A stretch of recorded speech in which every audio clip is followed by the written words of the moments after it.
You see how it taunts me? Do you see it? I'm going to cast a ray of light on these very specific books that you place in this very specific section. Gee, Catholic books. Very interesting, isn't it? Why do you tempt me? Why do you taunt me so? You see, it's that kind of goddamn stuff that happens, and I get sick of it. It's like, is it good or bad? I don't know. I mean, people could say it's all good, but then again, you think about it, you're always tempted to do bad things too. It illuminates that stuff as well. I wish I could say it properly in Welsh. William Morris Barrett? I don't know. But yeah, this guy, I just finished this, and it's very interesting. Not only just because of learning about a little bit more about the Welsh history, I guess we could say, or mythology, you know, their bardic traditions and stuff like that. It was good for that stuff, scholarly as well. But also, it helps me glimpse, and it was so very brief. It was like tiny, right? Just because of what happened. But there was a brief moment when I was reading it that I kind of felt the heavy weight of modern religion off it. And I got to kind of feel what it might have been like living so long ago before Christianity came in, you know. Before it infiltrated all aspects of literature and religion, I guess you could say, I don't really know, spirituality, we'll use that term. And other aspects of life. It's not even there yet, and I just kind of got that moment of like, wow. It was so brief and so small that I was just like, man, I want more. So, this was very good. This is very nice if you want to get the origin, how these stories might have came to be, how the myth, I guess we could say, of Taliesin, and all the characters, themes, symbols, and all that inside of it, how they could have came to be, how they were connected, where they came from, what the stories were saying.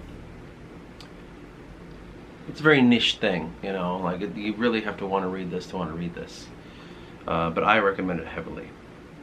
If you want to know anything more about Taliesin, then here you go.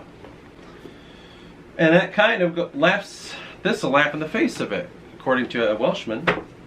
When I look up modern Druidry, with a Welsh tinge to it, again, this is in their minds an anglicized understanding of it. And it's like, it's almost, I think at one point he said he can't help but sometimes feel a little bit irritated by it. And I mean, it is cultural appropriation in a sense, I suppose. But my mode of thinking is, you can't help it because we're here in America and we came from that place. We did. It is in our DNA. So to connect back, you can't truly connect back fully. I'm sitting here in the middle of the United States, the northern middle of it. There's not much I can do to really be at one with that part of myself besides reading about it, taking it in, being respectful. But then when I go out and try to be at one with the land, this land is some alien land to me. It's just like, I'm here and I live in this place, but I can't go out to the monuments of like my ancestors. I can't. They weren't here.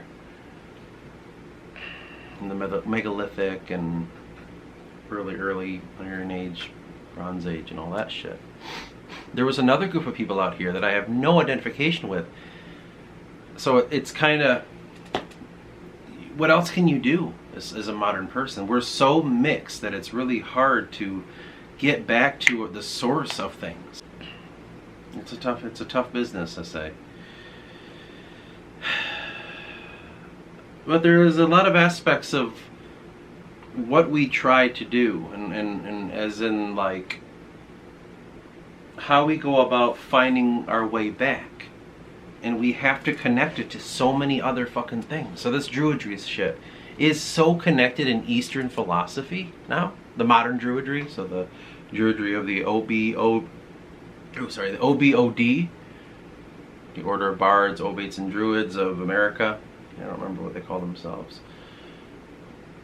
what are you gonna do? Because it's like there's so little known, because Christianity came and just fucking flattened it to the point where, like, you want to get back into this now? Well, good luck. And so now we have to sit here and come up with all these different amalgamations of spirituality and put them in a room and just kind of sift through it, and like, what seems the most druidic of all this? And that's why, you know, people that are more of the land, so him, and then there's a guy, Christopher Hughes, and there's like people that live in Wales and Ireland that probably would scoff at all this, but it's like, what is there to do? Can you come up with a better one? So much was eliminated, so much is hearsay, so much is like, well, we don't really know. And the minute someone tries to go spiritually through it, it's like, well, you can't prove that with hard facts. And it's like, well, then we can't prove anything, because there is nothing. If it always is about facts, then there's no point in doing anything, because it's just, you're never going to find the answer you're looking for. I don't think people take seriously enough the idea that through your DNA, or whatever you want to call it, your ancestry, through the where you came from, you might be able to unlock things. Come on, sweetheart. There's a possibility that you can unlock stuff. I don't know if people want to believe that necessarily. You know? It's hard. It really is. It's like, how do you find a reason to get through life when all around you are just these thought forms, these egregores, these things that hey, you need to believe this, man. You got to believe this. You got to watch that. You need to be a proud American. You also need to make sure you pray to God. You ever talk to Jesus Christ? Did you do this? Did you do that? Did you vote? Did you do that? You know, there's all these fucking things, and like, what if you don't want to be a part of any of that? I find that to be the difficult part, because it's probably blasphemous, especially of these days. I'm not proud to be an American. I don't really want to be a fucking American. I just kind of have to be here. If I could opt out, I kind of did spiritually, but if I could mentally and stop paying taxes and stop playing this fucking game, I would love it. I mean, you turn on the news now, man. Like, all the stupid shit going on over here. For what? I'm sick of it. I really am. Again, I just don't like, I never liked empires, man. I don't like the Roman Empire. I don't like what the Greeks became. I don't like what England became. And now America. Like, I don't get on with that shit. I don't identify with it. Does it course through my veins? Technically, but it means nothing to me. You know? I don't feel pride for any of this shit that's going on, one way or the other, you know, because they make it in such a way where you can pick a team. It's nice and easy for you. Just pick the team you want to root for, and it's nice and easy, and we can go this way. We are all set up for you. Everyone's in the room already. They already have all the things that you should say. They'll just give it to you, and you can play along. I don't want to do that. It's not who I am as a person. I've always been, in many ways, an isolationist. It was not a choice. It's just who I was as a young person. I isolated myself from a lot of these things. You know, going back to when I was a kid in school. You know, there was groups, there was ideas, there was things you should do and concepts that you should be, and you know, whether it's the teacher's pet to at the time called them skids, or you know, the jockey kids or the brain kids and all that. You didn't want to play those rules, you know? Okay, well, and then there's friend groups and shit. You remember how that stuff was. I didn't want to participate. I was like, fuck this, I'm not into that. I don't get off on this shit. I'm just here because I have to be. I'm forced to be fucking here. Against my will. And that's how I always saw it. From that age, and now I'm 33 years old, I don't feel any different. I'm just like, I'm kind of held hostage in this concept, and I have to fucking participate. I have to pay my taxes. I have to give them fucking money for insurance. And I know they're all stealing from me. Like, I know I'm giving them more than they're going to give back. I'm not a fucking idiot. I have no concept in my mind that anybody gives a shit about me. And I gotta play all these fucking games all the time, knowing damn well it's all lies. It's like, that's kind of the world I live in here. It's all bullshit. It really is. There's no truth to anything. And it's like everything that's out there is some idea that you gotta believe. You got to kind of follow along with this, like, you know, participate, have fun with it. Like, you need to be in the community. I try to go out in the community, and it's everything we talk about shit I don't give a fuck about. Like, I don't care. I found out yesterday from like 3 people, word of mouth, about that Trump shooting thing. I never knew about that. I don't watch TV. I curate my YouTube where none of that shit shows up. I have ad blockers and shit. So I don't know about all this stuff going on until word of mouth. Everyone at work is talking about it. And they have an opinion about it. And they talk to me, and I'm always just like, yeah, you know, I mean, that's what a patsy is, man. I don't know what to tell you. This has been going on for a long time. Like, this isn't different than anything else. And I say it then just like, yeah, I just like fucking hate Republicans. You know, it's like, all right, like, I'm not gonna talk about this anymore because you don't see through it. You see it, but you're not seeing behind it. And I'm just like, dude, like, this, I don't know. How is it not obvious that that's what's going on? Like, there's this just fucking game being played. And I don't care about it. You know, like, whatever side it is, a Republican or Democrat or a, what is a conservative and a Liberty person or whatever. Liberty Mutual. All this stuff. I don't give a fuck. You know, it doesn't, what does that even mean? It's just some idea that you jump in. You put the glasses on, and then you're going through with it. And it's like, what are you doing with that information? How's that bettering you? Now you gotta go buy this fucking house. You gotta go buy this car. You gotta have this kind of job. It's about success, success, success. And if it's not about success, then you're a failure. Failure. Failure. Well, why am I a failure? Well, you don't have the job that you should have.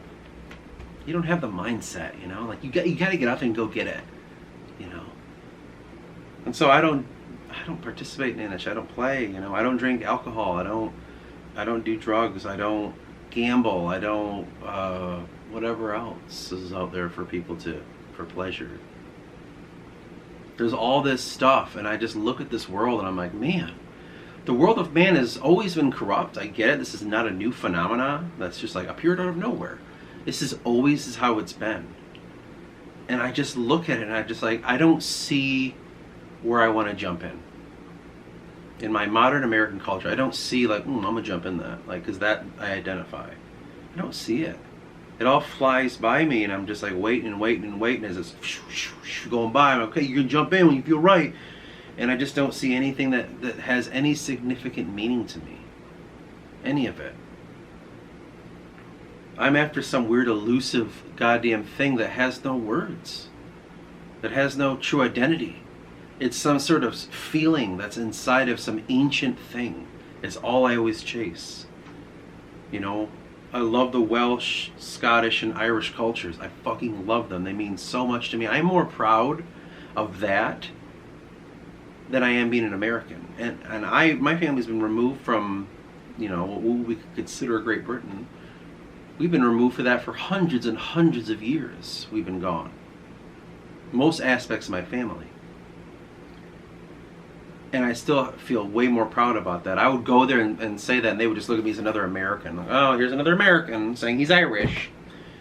And they don't know how fucking meaningful that would be to me to go to Ireland. I would cry. You know, it would break my heart that I was gone this whole time. It would mean that much to me. Like, that land, just in the pictures, I'm just like, that looks more like fucking home than where I've lived my whole life here. I don't think anyone will ever understand. I'm not just another American claiming, like, oh, I'm Irish. I'm Welsh. You know? I feel it. And so, what I'm always chasing is that shit from the past. That shit that's gone now. I don't know where it went. I'm here now. It's 2024. What happened? How did I get here? What's going on? I identify with things thousands of years before me. That's where my home was. And now I'm here, playing this stupid fucking game. Remember, you got your car insurance bill coming. And I have to, oh yeah, that's right, you know. Good thing I got all those bundles and savings, because it makes cheaper, you know, and shit like that. Or like I plan my vacation so I can be off of work, and It's going to be awesome. What are you going to do when you get on your vacation? Says everyone at work. And I'm just, it's mental. It is. It's such a mental world that we live in. And I can sense the great ambiguity. I can sense the great pressure, the overwhelming sensation of that which hides all around. And all that hides within and without, good or for bad. I can feel it all around like a fucking toxic air. Or sometimes a breath of fresh air. It's everywhere. And I'm just so plagued by it. I'm moved by it. It takes me everywhere. It moves my mind. It changes my perspective. It makes everything difficult, but also simplifies my life. And to me, it's the most obvious motherfucking thing that's all around us. It's around us right now. But everyone doesn't ever look at it. They're just like, My favorite sports team are the Raiders, because I came from Oakland when I, or wherever the fuck the Raiders are these days. Or whatever the fuck it is. Whatever the fuck it is. I love gambling on my fucking sports teams, and I like to do this and that, and I'm just like, man, you don't feel that, do you? Because it's all around you. It blows my mind. It truly blows my mind. Sometimes when you go out, you can see on people's faces a lot of what's going on with them, right? With you like this. You can sense what's going on with people just by what's written on their faces. It's super simple, right? It's a mirror, of course. It's like that is the point at which your emotions go through, and we always try to hide it. We always try to hide our emotions and our feelings and stuff like that. Natural thing, human beings, I'd say. It's an animalistic thing. When a cat is wounded, it does not necessarily like to show it. It likes to hide it. That's probably some natural thing. I'm not going to have any gripe against that. But how do I word this? It wounds me quite a bit, having to watch everyone fake it. Having to watch people go through things and pretend like they're not. Having to be something that they aren't. Watching people not live to their full potential. Watching people not be what I know that they are. Or pretending to ignore that which plagues them on a daily basis, or what stares them in the face of true enlightenment or change or whatever it may be in their lives. It breaks my heart to feel that and to see it on people's faces, because that's the one thing that working in a grocery store has really helped me see. I don't know how well I captured it, but in my first book, Eris comes from working in a shop. I changed it to his father's shop that they have in kind of this giant bazaar, basically. It's all underground complex of a giant bazaar mall situation. And he has been doing that. He's like 17 years old, and he's been working and working and working, with his father. He's accepted that that's most likely what he's going to do in life, but he dreams higher. He's always like, I wish I could be I said he wanted to go to school and find, this scholarly education, like I thought at that age. Because I'm like, well, I'm a retard. Maybe if I go to school, I could be smarter. And I hope I captured this part well. When he looks at people, because this is what the job does to you. It allows you to see people when they don't know they're being watched. I've talked about this before. When you work in a grocery store, when you go shopping as a person, you don't realize that that's the one place where you don't have this weird image. I notice everyone has an image. Where they go to work, they have a certain voice, a certain image that they like to pretend that they are. When they go to meet their families, they have their other little image. When they go and are with friends, they have this image. And everyone's got this thing that they put on wherever they go. But there are a few places where they don't. And the grocery store is sometimes one of the places where these people don't put on this image, because they're like so focused on what they're doing, they forget to do it, and you can see the real them. Whether that's how they ask you questions, whether that's how rude they are to you. Just trust me, man, people will be super rude. They think you're another object in the store. They'll shout where things are out, you know, or they'll bitch the prices to you, because you're the face of it. You're the face of their frustration. And through noticing that, I have noticed who people really are when they don't think someone sees them, when they don't want to put something back that's frozen so they throw on the shelf, when they try a free sample and they look around and just throw it on the floor, when they make a mess, break something and walk away and pretend it never happened, when they try to push past people or reach their fucking hand in front of your face because you're doing your job and they have to get there, and instead of communicating to you, they reach their hand directly in front of your face as if you're not a person. They take your shit and move it like they own it, you know, things that people don't realize that they do. And it's helped me see who people are and what they are. And it's given me a tinge of like everyone's phony. It's kind of like I've kind of walked down that path on accident, where now it's like it's really hard for me to not think people are just phony. Everyone's putting an image on, but that's just kind of what it is. You see people for who they are. Just like, if you know, every job has that. Every job has that. You know. I know, like, if you're in, what do they call that? Like, people that are paramedics and firemen and I forget what they're called, public safety. Yeah, I don't know.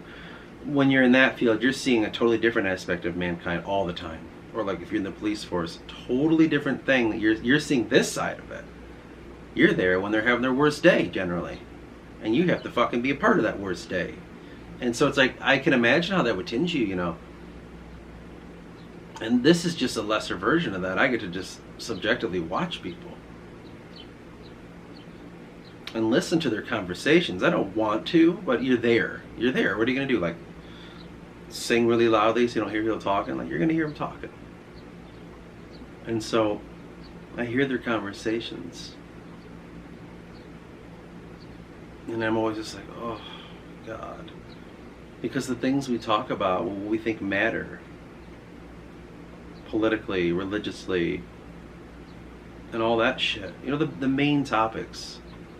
From small things. I walked by two women, and I don't have a problem with this because I don't necessarily agree with it myself, but all I heard was like, well, nowadays, what is a woman anyway? Apparently men can be women now too, and shit like that. And it was two old ladies, and I walked away, and I was like, you know, they're clearly talking about the gender stuff going on, and I don't agree with it either, but you hear that. Or you hear about, like, people are fucking dumbasses in accordance to this Trump thing that happened. And people talk, well, yeah, the Republicans and and all that, and you walk by that, and you go over here, and then these people are talking about some other fucking thing. Some other goddamn thing. Sports team that's got something going on, whatever. All in one day. But it makes you realize, like, what the fuck are we doing? What the fuck is the point of all this? And why the hell am I here watching it? I don't participate. I'm just there. And I just listen to you and go, yeah, I know, that's nuts, huh? But I don't give a fuck. And it made me realize something in connection to my God, in connection to everything I've just said and everything that was said in the videos I call The Land of Confusion. Or no, A Realm of Confusion, not Genesis. The Creator's all around us. And how I identify the Creator is this quiet thing that's inside of you, that you feel His presence, and He feels yours, and through Him and He through you, you live. Whatever choices you have. And while there may be higher beings, gods, concepts, all vying for power, from Yahweh all the way down to, I don't know, some corporate entity that wants to sell you, this phone's better than that one. All these beings that we make up, that we find, that are plaguing us, that go into different modes, that walk into different ideas, become part of them. We're all fighting and fighting and fighting.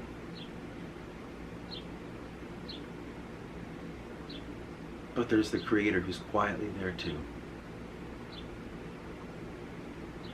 That through us lets us discover our own purpose and move our own way.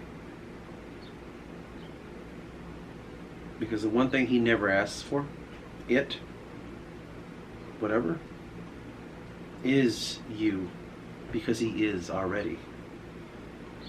And that's the only hope that I have when it comes to living in this world of chaos. Personally.